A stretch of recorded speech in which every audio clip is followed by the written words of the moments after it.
Hi,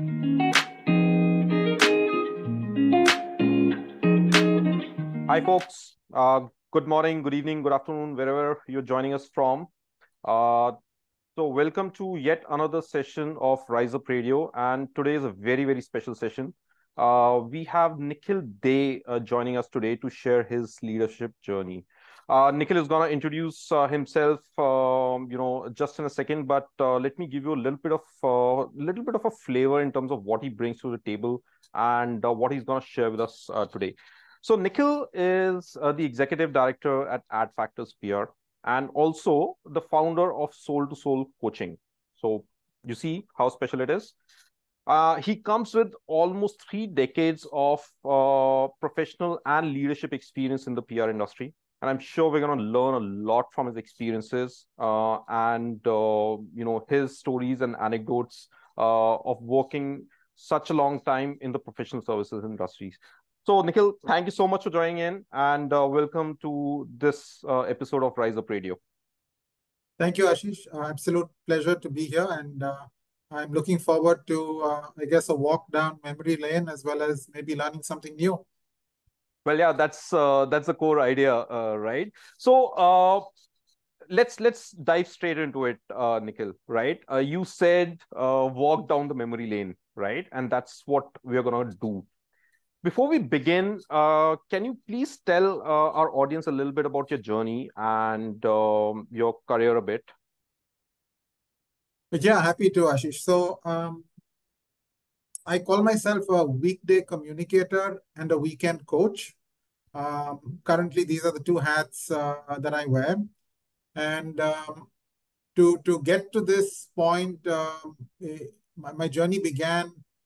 Well, I shouldn't disclose my age, but you've already said 3 decades. So 28, 28 years ago, in fact, just last week, I wrote a post about the fact that I hit that 28-year milestone in PR. But it began in Mumbai. I had joined a public relations agency over there called Clear PR. And I started off as a trainee, right? That's what in those days we were called.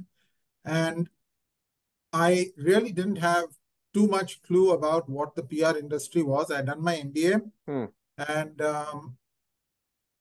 I had done it from a place called IMI, International Management Institute. Though I had aimed for the IIM, the letters got a little... Just a little bit interchanged. Interchanged. But nevertheless, I really enjoyed my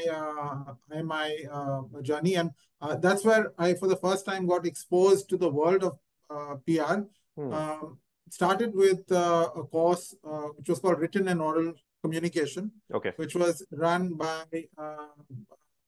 Dilip Cherian, who's a well-known name in the PR world. So that was my first introduction to PR in B school, right? I hadn't heard about it before.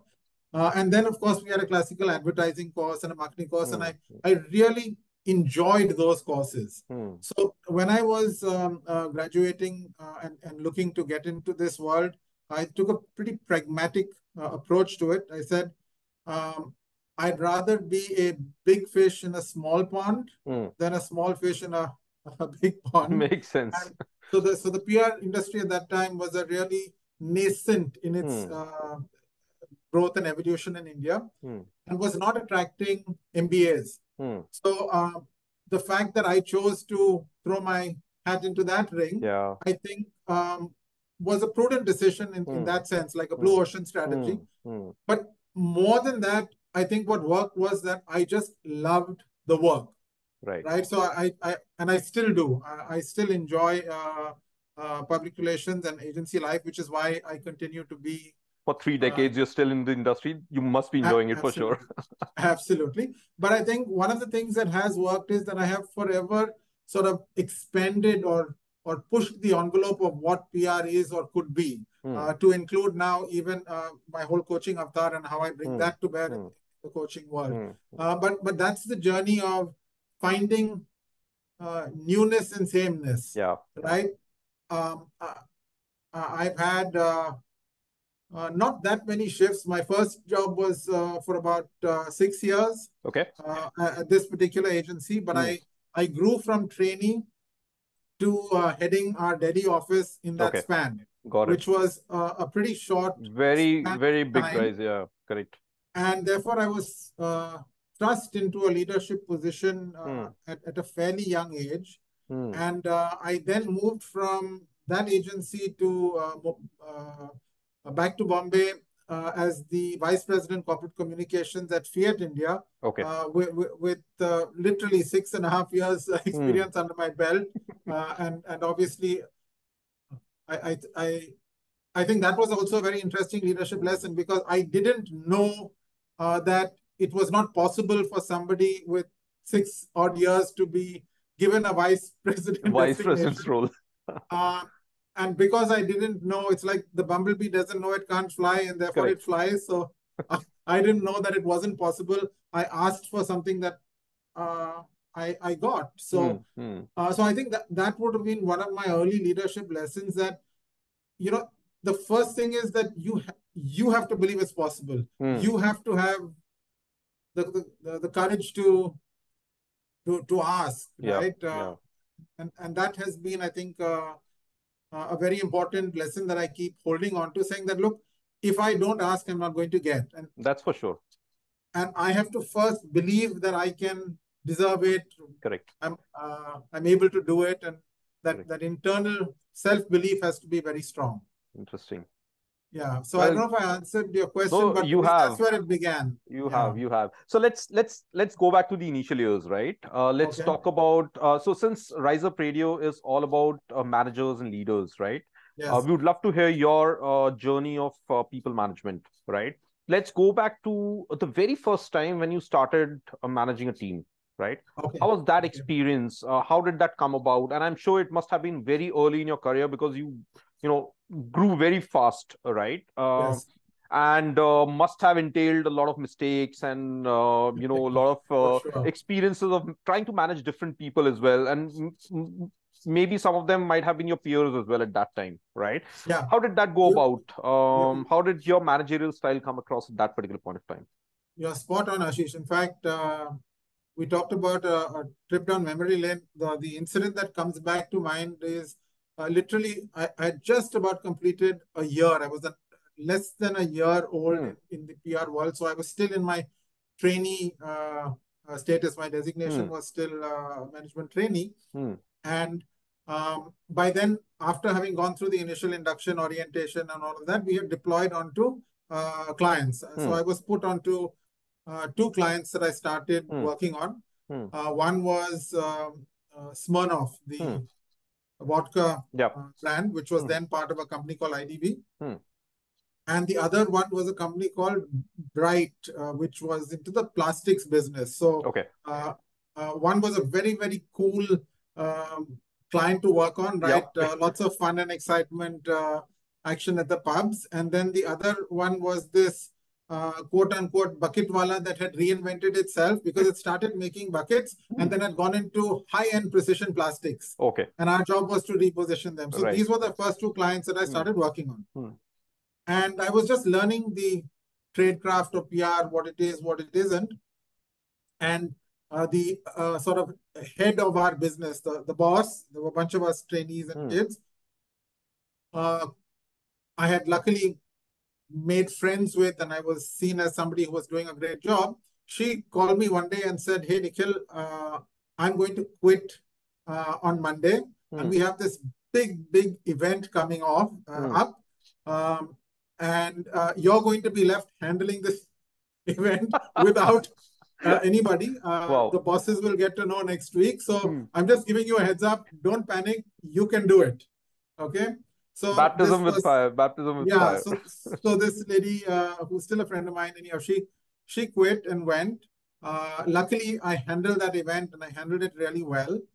And that gave me the confidence that I could do the job of a manager, right? I could manage. So I knew that if I went to my boss and asked for a chance to be a manager, it wouldn't happen. Because I was too young in the system.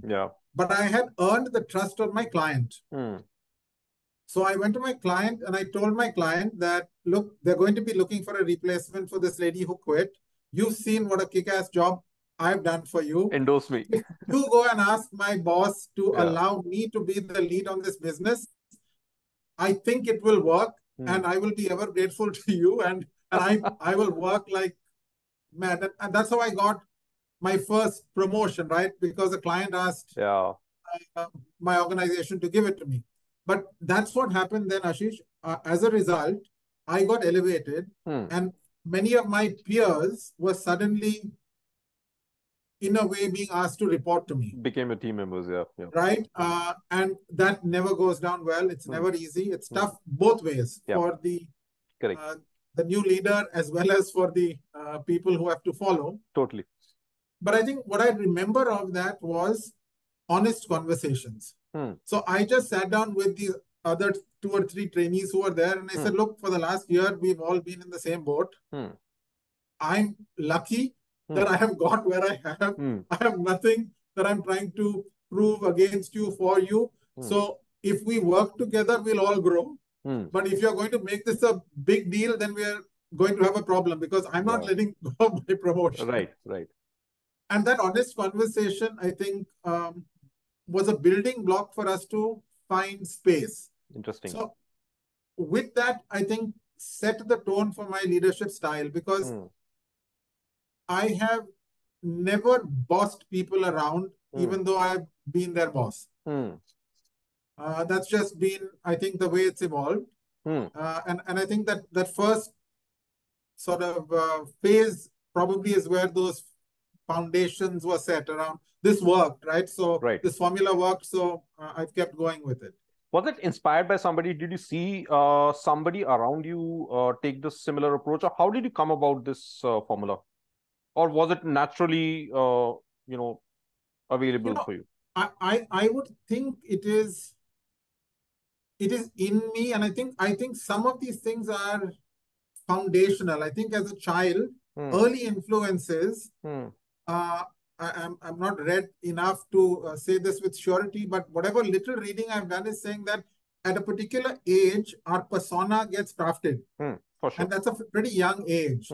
So I would say, like when I was leaving to get into work, my grandfather wrote me a card. In those days, there were physical cards, right? To send me off, put me on the train, wish me.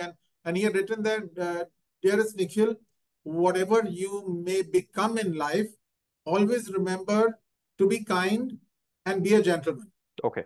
And he had modeled that. And he was the head of national insurance in India. He was a very high profile, powerful. But I saw him deal with a firm hand, but with extreme kindness with people. Yeah. And I think you pick up those cues. And my dad was a planter.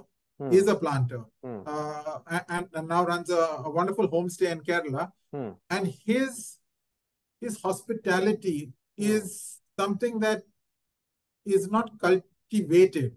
He's just a hospitable, warm man. I mean, you walk into his house as a paying guest and you leave as a friend. And I think that's the planter in him, right? The planter's life is about creating that warmth. So I think if I look at these two as leaders, as a child that I saw in their own worlds, in a way, maybe modeling that behavior unconsciously. Right. So that was basically your early, mentorship on leadership that you got from your grandfather and father in a way. And father, I would say unconsciously. I don't think it was designed as to help me do that. But you see that, and then you say, okay, I want to be like that. Yeah. Cool. So we so far we have got open and honest conversations, right? And we have got care, right? These are the 2 core principles that I've heard so far, in stories that you've shared, right? Yes. Are there any other principles or values that guide your leadership approach now? And I'm sure it would have evolved over a period of time. So starting from back then to now, what all have you picked up on the way as what you would call your leadership style or approach? So I think just trying to find words for it. Maybe in the initial phase, there was a lot of push, right? So I would say I had to really, as a leader, push my way through, push to get things done, sort of exert my influence on the world, right? Like shake the tree, make it happen. And I think as a young leader, it was all about, let me push as hard as I can, right? And see how hard I can, or what I can What breaks and what doesn't break. Yeah, so yeah. And there's a joy in that. And there is something to be said for that kind of leadership. Yeah. And I think at some point I graduated to more, okay, now let me try the pull where I carry people with me, because there's only so much I can do alone or with my small team, but I need a much wider ecosystem. So I would say from push to pull, and probably now with all that I've imbibed and learned through my coaching journey, I would say now I'm more in a flow state, right? So there is a current, and if you can read that and ride that wave, it's much probably more efficient and fun than having to punch through the wave or push through the wave, right? Totally. So yeah, so I would say maybe from push to pull to flow. Interesting. So very nice framework. So push to pull to flow, right? Yes, push, you were doing a lot of effort. Pull, you were trying to bring people together. And flow, you're trying to create the undercurrent so that people automatically come towards it, right? Let's go back to the push time, right? Yes. How was that? Was it a very generational kind of leadership style? Because you, at that particular point of time, you were working with a very different generation. And over the last 30 years, you would have seen that generational shift coming in into the professional world as well, right? Starting back, there must have been, not even millennials, but even, the baby boomers of sorts that you were working with, then millennials, and then maybe Gen Z that has come in now into the workforce, right? Yeah, I'm really dating myself, but I remember this is around my 5th year. I had just taken over the Delhi office of that agency. So still in that early phase of the push. And this was a phase where in our office, we had one desktop. Okay. So when you got mail, literally somebody would call out, Nikhil, you've got mail. Right? Because it was a shared computer that all of us used to work with. So let me give you 2 stories that bring alive what it meant to push in the face of difficulty. So it's difficult to imagine an era where we don't have laptops and handheld devices the way we did. But at that point of time, some of the bigger agencies that I was competing against may have had that. But we were a Bombay headquartered firm. I was heading the Delhi branch. Money was tight and we didn't have that many assets. So when I had to pitch for a client, I had to hire a laptop. Okay. To hire a laptop cost $10,000 for a day. And I needed to do the math on the ROI of spending 10,000 rupees, which was a fairly significant big amount at that time, yes. Right? So I used to try and line up 3 pitches on a single day. Nice. So that I could defray, like at least if I got one client, then the cost of that would be recovered. Yeah. And for a particular pitch, they cancelled it or rescheduled it on the last minute. And this was actually for the then CNBC Asia. Raghav L was somebody I was pitching to. I was supposed to pitch to him. We were pitching for their business to handle their PR. And I couldn't hire another laptop. And the pitch was deferred. So what do? Now, this was a push moment for me. So I very brazenly unplugged my desktop from my office. I carried the CPU and my driver, I had a driver back then, carried the monitor. Wow. And I walked into the CNBC office with lugging this damn thing and put it on the conference room table. And I said, I'm really sorry, my laptop crashed, but I didn't want to reschedule. And I won the business. Wow. Right. So that was like, that's an example of getting things done in front of a client, right? I mean, just making push. sure that and they weren't even a client yet. They were a prospective client. Correct. It was just sheer dint of I will. Correct. Whatever happens, we'll make it through, basically. I will make it through. And the second example before this was when I had first taken over that office, I wasn't getting any calls. I was a young kid, right? 6 years old, and there were big established names. Delhi is a market where you have to know people, right? Yeah. If you know people, this market opens up. Correct. And I didn't know anybody. I could barely speak Hindi, and I was heading this office. So in order to get leads, the idea that I came up with was I bought 200 plants, saplings. I love plants. And I attached a little note to each of these plants. One side said, ideas are meant to grow. The reverse had my mobile number on it. Okay. And I had some of the young team members in my office. I had made a wish list of 200 clients, my dream clients. And I said, for the next month, your job is to hand deliver these plants. If it's Ashish I'm targeting, it can't be left at Ashish's reception. It has to be given to Ashish. Yeah. Right? You have to catch him when he's going to his car, find a way to get it into his hand. And this Mad Hatter idea turned out to work because my phone started ringing. There was no number, there was no company, there was no name. It was like, who sent me this plant? Yeah. They were just curious. It was curious, right? And I then got my number onto those 200 people's Rolodex, so to speak. And a small subset of those then said, okay, let's call these folks and see. And I started getting business. So I think this was a fun phase, encouraging phase. And because it worked, these are good stories to tell. Yeah, absolutely. But I would say that was examples of what I meant by I will just push my way through. Let's talk about your team during this phase. How big was the team? And when you were pushing through, do you think that your team came along with you during that push? It was a very small team by today's standards, right? Like right now, the Delhi office of Adfactors where I'm at we have 300 plus people. At that time, at its peak, my team was 30 people. And in the earlier stage, when I had initially taken over, we must have been like a dozen. So we were like, had a small, young bunch of people, right? Who didn't know what wasn't possible. So we just went ahead and said, we'll do it, right? Right.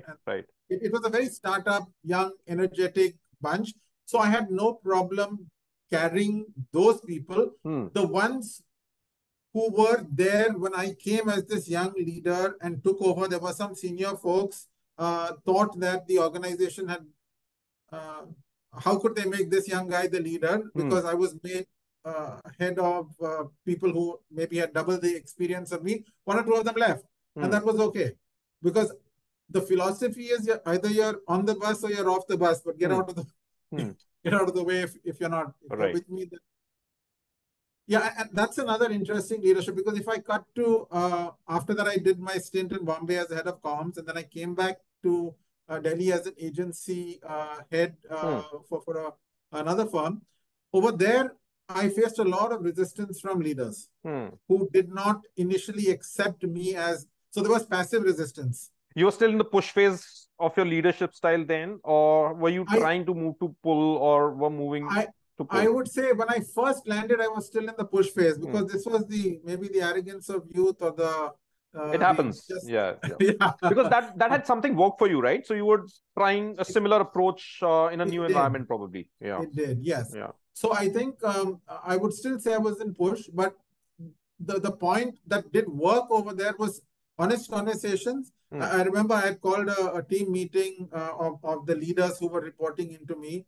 And for 3 successive meetings, a particular leader didn't show up for the meeting. And that leader was working offsite. We used to have some people who were embedded into client organizations. And this was getting noticed, right? And if I allowed it to ride further, I would have problems. More and more people will start not showing up. So I got in my car, I went and met that gentleman and I told him, I said, look, there will not be a 4th invitation. If you're not there for the next meeting, you don't have a job. It was a very straight, matter-of-fact conversation. And I said, even if you don't want to talk to me, I'm okay. You don't want to engage with me, I'm okay. But you will come and sit in that room. Right? That much you have to do. If you're not willing to do that, it won't work. So I would still say that was a pretty push phase, yeah, correct. example. Yeah. I think the pull started happening after I had maybe felt I had established myself as a leader. I wasn't trying to prove to anybody that I'm good. The Maybe assertion when, was done basically in a way, right? yeah, when I felt that, okay, I know what I'm doing, I'm good at what I'm doing, then the need to prove to others maybe went away. Then it Yeah, was it more, diminished. Yeah. and I think that many leaders go through it, right? There's a Mm. phase where you define yourself through the eyes of your boss. If Correct. your boss says you did a good job, you're like, yeah. And if your Mm. boss says you screwed up, you're drained. Yeah. But as you mature in your leadership journey, that Yeah. still happens. Bosses Yeah. will be Yeah. happy and Yeah. unhappy, Yeah. but you will have an internal barometer Yeah. where neither you get too happy or elated with praise, nor you get too demotivated by a rap on the knuckles. Right, right. So I think that's when I got there is when I would have entered my. So when was that? When was that? And what was the realization at that particular point of time? So what was not working that made you realize that, hey, maybe I need a different approach now? I would say maybe midway through, probably around a dozen years in, maybe when I hit about 12 years of experience, roughly. But around there, I was established, I was doing really well, the firm was doing really well. And I realized that my span of control had increased so much, the number of people that I was managing had increased so much that I needed them to start developing their own flavor, their own style, their own ownership. Because otherwise I was trying to hold everything and I couldn't hold everything. Yeah. Right. So when you get to that point when the span of control becomes a little unwieldy, then you have to say, okay, now I'm going to have to just carry these people, allow them the space and freedom. You know that old Frank Sinatra song, I did it my way. Yeah. Right. So everybody has their way and I can't clone them and I shouldn't clone them. The benefit of allowing this team to flower and blossom is all of them are singing their own song. As long as we are in an orchestra that is playing the same kind of music, right? Yeah, otherwise, there's cacophony. No, that's true.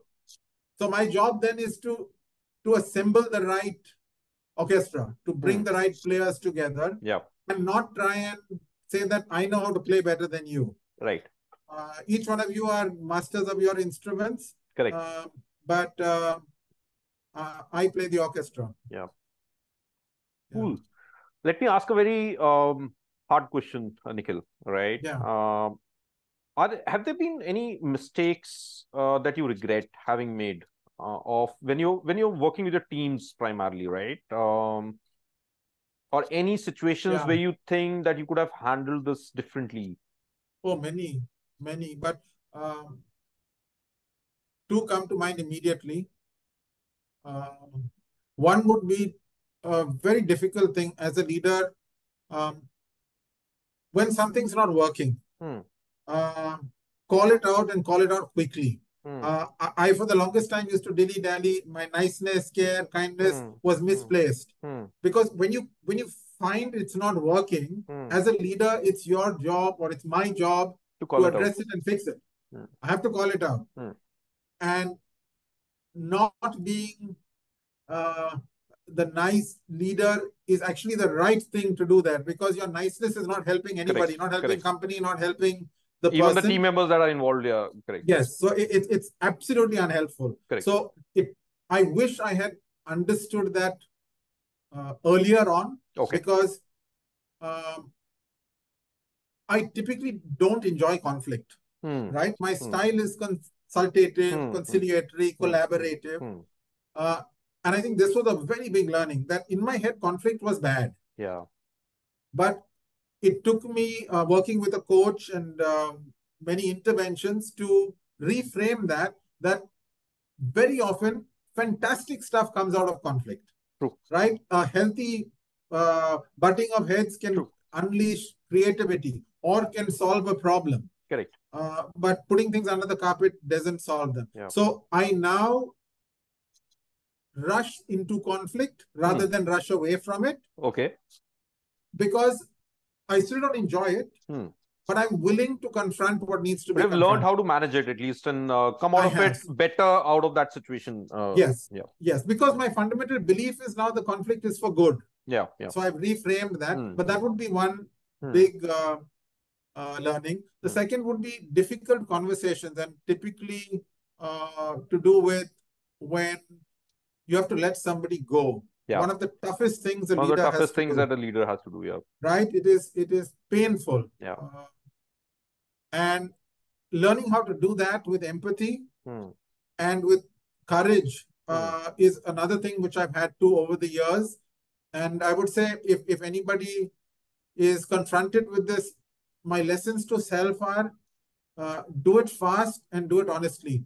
Don't couch it under nice words and this and that. Just go straight to the point. Yep. And do it with grace and care for the person.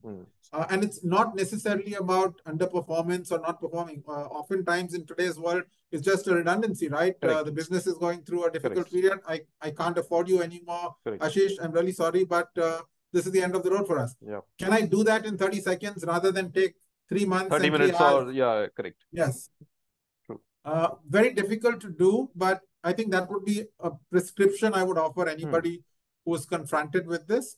And obviously do it with due care. If you can find a way to find another seat for the person, that would be your first option. But that's a very difficult thing as a leader, I think. And maybe the third story that's coming to mind is my dad's 70th birthday. Stands out.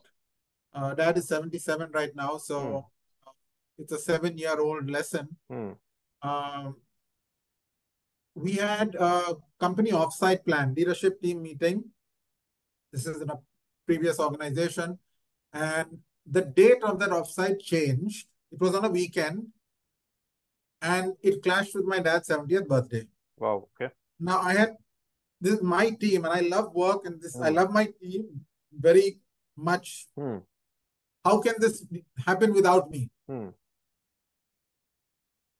So I very stupidly chose to be there at the company offsite and not at my dad's 70th birthday. And that was a lesson that I learned because I went the weekend after. But the fact is, I missed his 70th birthday. I'm never going to get that back. Yeah. And I have been for hundreds of offsites. But and never again the 70th birthday, never right? Again. So there are some marquee moments, life moments, that you shouldn't miss. Have to be honored. Yeah. However important you are. And maybe the subtext in that is, I used to think I'm very important or indispensable, but the show goes on without me. I've learned that well. True. So I think that's another both sobering and liberating realization that I'm not that important. When I'm there, I make a huge difference. But if I'm not there, the offsite will continue. It's not going to stop. It's not going to stop. Yeah, so I think these are some of the learnings or lessons I would say. Thank you so much for being candid and sharing that with us, Nikhil. I really appreciate that. Yeah. So cool. Let's go back to coaching, right? You mentioned that there was a time when you started getting coaching. When was that? Can you talk about your experience of getting coaching and how did that journey go about? And then obviously you become a coach yourself. So I really found I didn't even know I was being coached when I was first in my this is my third organization where I'm enjoying the benefits of coaching. But this must have been about 15 years ago. I was first packed off for a weekend. We used to have, I now know a coach who used to do these offsite one-on-one sessions for leaders. And there were 2 locations. One was Goa and one was up in the hills in Kasauli. So at that point of time, unfortunately or fortunately, coaching was more remedial. It was when there's a problem, you were packed off to the coach, right? To be fixed or fine-tuned or whatever. Yeah. But that's where I first encountered the power of coaching. Okay. And over the years, I've worked now with many coaches, three very notably that have held my hand at different points of times. But again, I think stories are the best way to illustrate this. It's not always about the career part of it. And that's why I call myself a leadership and life coach. Because one of the biggest unlocks that my early coach gave me was, she asked me what seemed like a simple question, right? And in coaching, they call them powerful questions, but I didn't know it then. She asked me, so Nikhil, what did you do last week that you really wanted to do? And I was like, damn, that's a difficult one. So Ashish, if I ask you, what did you do last week that you really wanted to do? You have something that comes? Maybe one or two things, yeah. Okay, so then you're doing better than me. I couldn't even think of one. Okay. But anyhow, I somehow cobbled together an answer. Yeah. In fact, if you are willing to, will you tell me what came up as an answer for you? So, so for a while we have been thinking about running ad campaigns, for our business. And Yeah. Last week was the first time we actually started those ad campaigns, and it was a bottleneck that was dependent on me. And Okay. I was basically maybe in a situation where I was dilly-dallying it. But last week was the time when I finally went through and broke through and got it done. Okay. But that's still wearing the hat of Ashish, the marketing lead or the business lead. Yeah, or the business the founder lead, right? and CEO, yeah, correct. And the founder and CEO, whatever hat you're wearing, it is there, right? That part of you is coming along. Correct. So I was pushed by this coach saying, so Nikhil, that really doesn't qualify. What does Nikhil, the person, what is the one thing that if you could do anything that you... So she probed and probed and probed. And then finally she said, okay, if there was nothing you've done, if there was one thing you really wanted to do, what would it be? And that answer came instantly. So simply. Yeah, correct. Right? I said, I would love to play tennis. I have always loved I tennis. played tennis last week. Okay, there you go. So I wasn't. After I finished college, my entire work life had become all about work. I had never played tennis. And my coach opened the courts up for me again. Oh, I wow. still play. I still play regularly. And this was a 15-year ago conversation. So the power of coaching to shift my being and my behavior illustrated through this. And there are many more work-related things that happen. But therefore, work and life. And I think I became more in my flow state once I went back to exercise and sport and all of those things. But I think coaching supported me through all these various career shifts that I've made till the point where I one day sat down and thought to myself, Nikhil, you'd probably make a damn good coach. And I sent a message to my 3 coaches saying, what do you think? They said, thumbs up, and why don't you try this course? All 3 of them pointed me in the same direction, same course, called Coach for Life. And with no research, on a whim, I signed up. I paid up the money. I signed up. I was in a new job 1 week in. You had 3 endorsements. You didn't need any research, right? I didn't need, but it was like the universe was telling me this is the path. Yeah, correct. And I had just joined a new job 1 week into it.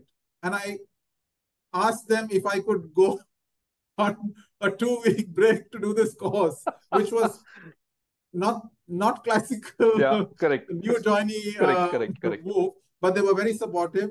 And that was the beginning of my coaching journey in 2019 when I did the course, got certified. And as I was telling you earlier, then in 2022, I got the confidence from the market when I won that Rising Star of the coaching. Must have been an awesome milestone for sure. It really felt good. It gave me a lot of confidence that, in fact, a very senior coach told me, Nikhil, you have always been a coach. Yeah.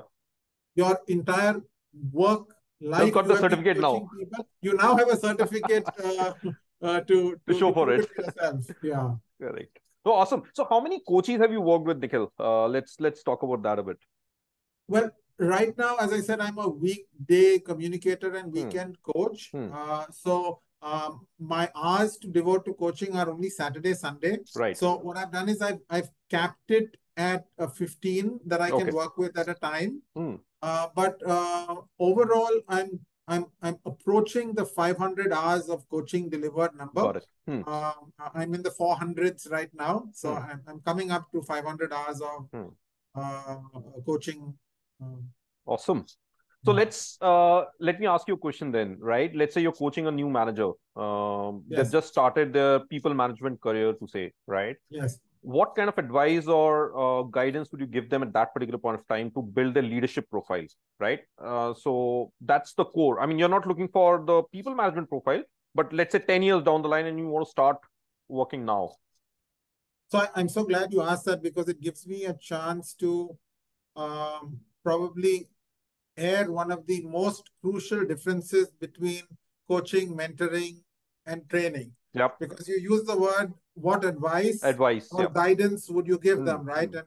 And if there's one thing a coach is not allowed to do, Is give guidance it and is give advice. guidance or advice, Yeah, which yeah. which you will know. Mm. So I would say that the but since this is not a coaching session, Absolutely. I just wanted to use that to illustrate that coaches Mm, must not, should not, mm, do not mm, offer advice. mm, But conceptually, I would say that I would support that young manager mm, to find their own voice. mm, Instead of trying to copy others, instead of trying to be like somebody else, mm, I think the real unlock comes when you step into your power, when you look at something that's uniquely you. So I always use the phrase being joyfully me. mm, What does being joyfully me mm, look like, feel like?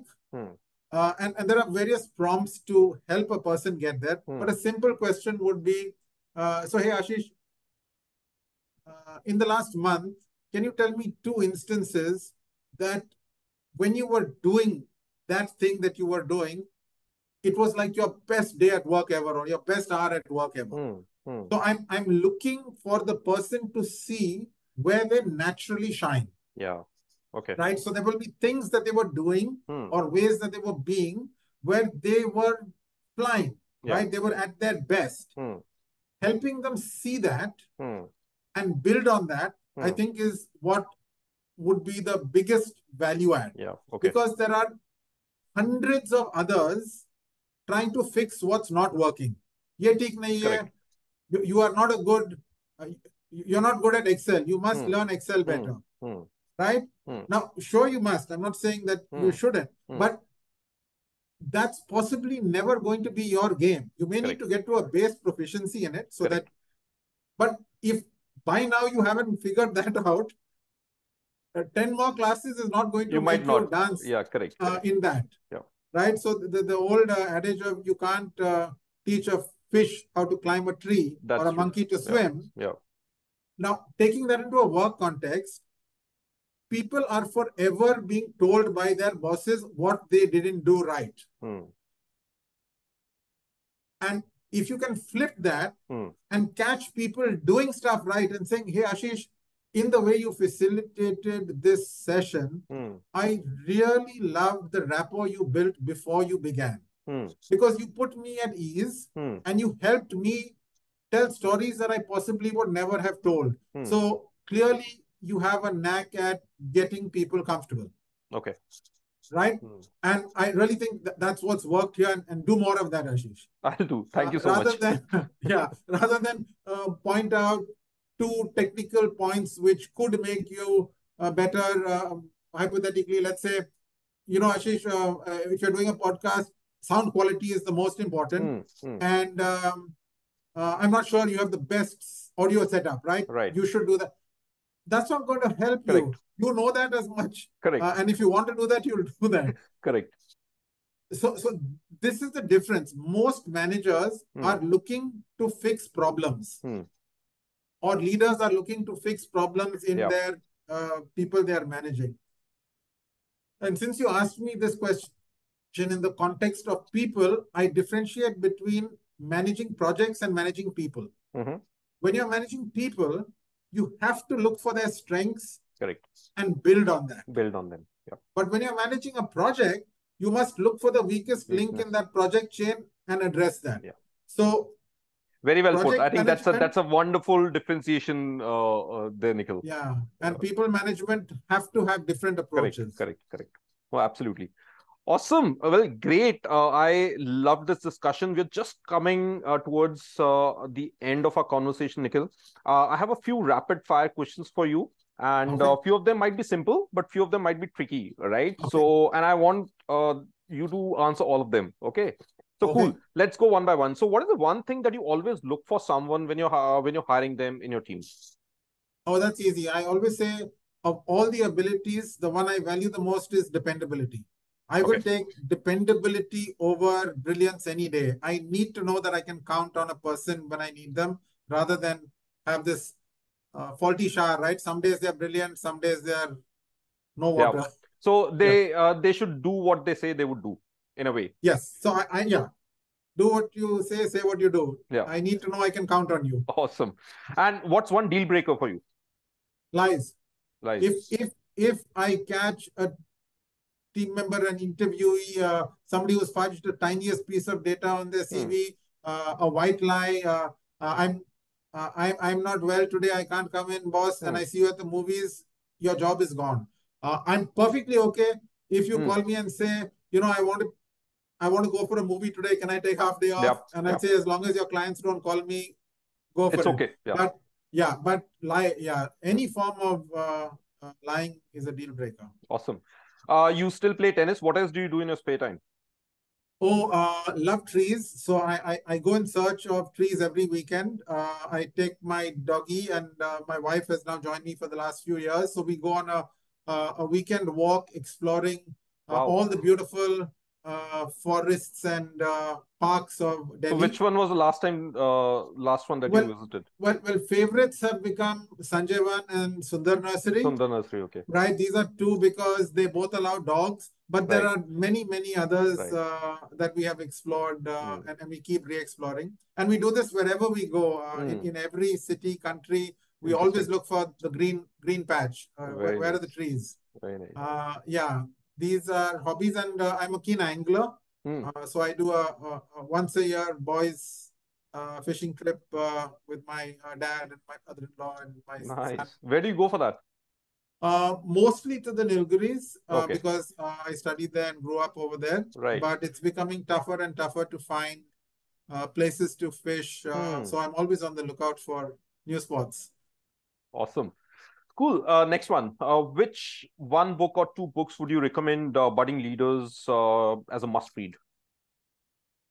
One that I've really found I go back to again and again is Tools of Titans by Tim Ferriss. Okay. It's a really it's a thick fat book, Hmm. but you can literally read it either cover to cover or pick it up and read a chapter. Hmm. It's got so many interesting sort of tips for leaders, Hmm. Hmm. both for living life better and Hmm. for being a better person at work. So I would definitely say dip into that one, Okay. which is a powerful one. And I love coaching. So in the coaching world, there's one called The A to Z of Coaching by Hmm. Hyson Moon. Okay. Wonderful book, simplifies coaching for anybody. Like if you want to use coaching as a leader, Mm-hmm. that's a very powerful, simple book. Awesome. There you have it. Final one. Let's say you're stuck on an island and you have the option of having one leader with you, maybe from history or wherever in your life journey that you might have encountered. Who would that person be? Well, that one is a simple one. I would love my wife to be there. She's a leader. She's the boss at home. She has been my friend, philosopher, guide, critic. Uh, yeah, so if I'm stuck there, I would love to have her for company. Definitely. Awesome. And any person that you definitely wouldn't want, any leader persona that you definitely wouldn't want you there to be with you. You know, um, I wouldn't say an individual, but there are people I call energy vampires, Ashish. Mm-hmm. When I'm in their presence, it's like when you say your phone battery, suddenly the charge goes down, Yeah, I know what you mean. Yeah. right? So there are people, and it doesn't have to be leaders, but there are people who drain my battery, and I don't know what makes them drain my battery, but I know that the So you battery haven't goes been down. able to figure that out yet. What are the traits? I haven't, and this is something that I reflect on. All I've been able to figure out is how I feel in their presence. I don't know what makes me, and that is work The I need why to is do. still unanswered. Yes, but it would be worth delving into. But as of now, my strategy is in the presence of such individuals, minimize engagement, conserve battery. Right? Battery saver mode on. Battery. So if I'm on an island where I cannot escape, I don't want energy Correct. vampires in. I want to preserve my battery. Awesome. Great. Nikhil, thank you so much for being in this conversation with us. I love this chat, and I'm sure our audience is going to gobble it up as well. Thank you so much for joining in, and wish you all the best. Thank you. I had fun talking, and compliments to you all for putting Rise Up together. I think it's a wonderful idea to give people a chance to reflect, introspect, and learn about themselves. Because in a way, you've been coaching me, right? You've been helping me see myself clearer, right? That's part of what coaching does. It brings clarity and awareness. And I haven't had a chance to spend, I don't know, half an hour just examining We my have spent journey for a almost long 45 time. minutes, actually, maybe Okay, even more. 45 minutes just reflecting Yeah. on my journey. So I appreciate the opportunity. Thank you. Oh, loved it totally. Thank you so much. Okay, cool. All right, folks. Thank you so much for joining in. Till the next time, you hang tight.